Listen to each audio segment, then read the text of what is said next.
much. President Trump says he wants to end mail-in voting ahead of the 2026 midterm. The president saying he would sign an executive order aimed at getting rid of mail-in ballots and voting machines. He took to Truth Social Monday night, claiming that voting by mail is, quote, a scam that allows Democrats to cheat. Joining us now, Jessica Huseman, Editorial Director of Votebeat. Jessica, welcome. Good to see you.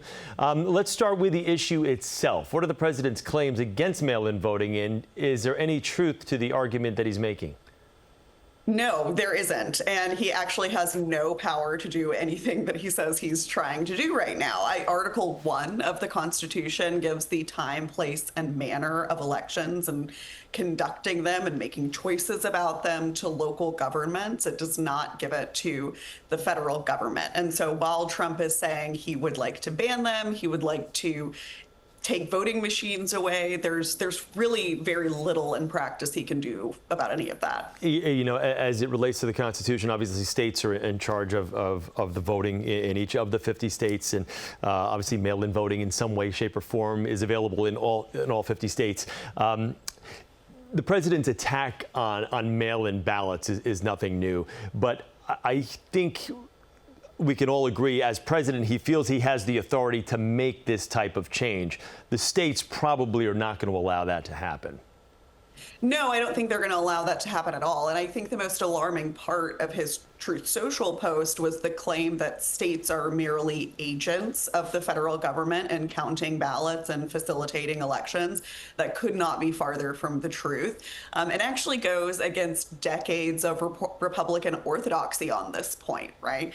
Republicans have long opposed federalizing elections because of Article 1 of the Constitution. And so not only is this false, it's very contradictory of his own party's position on this. Who typically votes by mail, and who would be most impacted by this? Sure. So there are a few states that only vote by mail. Oregon, Utah, California largely votes almost entirely by mail. But then there are other states that restrict the practice pretty severely. So, for example, I'm in the state of Texas. The only people who can vote by mail in Texas are people who are voting absentee or people who are over the age of 65. And so in Texas, actually, the people who are most likely to be impacted by a mail ballot ban are probably Trump voters.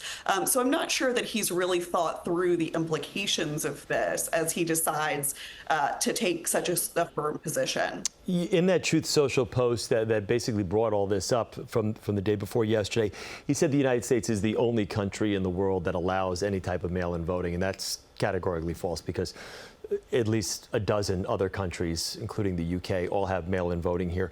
How would this impact? I guess what I'm trying to get at here, let's go out on a limb here and say, by some act of God, this is actually allowed to go through at some point. The type of impact that this would have on the midterms, because there's now that ball is rolling. They want to get something done before the midterms, even though, like we've mentioned here, it's going to be very difficult to do. Yeah, I mean, American elections are a massive ship to turn around. So the idea that we would do away with one of the primary forms of voting in this country ahead of 2026, which I'll remind you is next year, is just not going to happen, right? Election administrators are already preparing for the midterms, right? We have to get hundreds of thousands of ballots, lots of paper. This is a huge logistical challenge. And so it's something that you can't just change fundamentally overnight.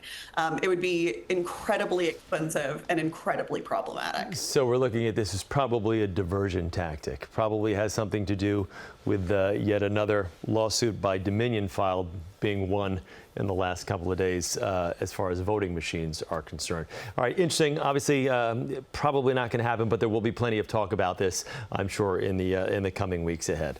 Jessica, thank you very much. We appreciate your time. Thanks so much. All right. And for all the latest information on the Trump administration, you can head over to cbsnewyork.com.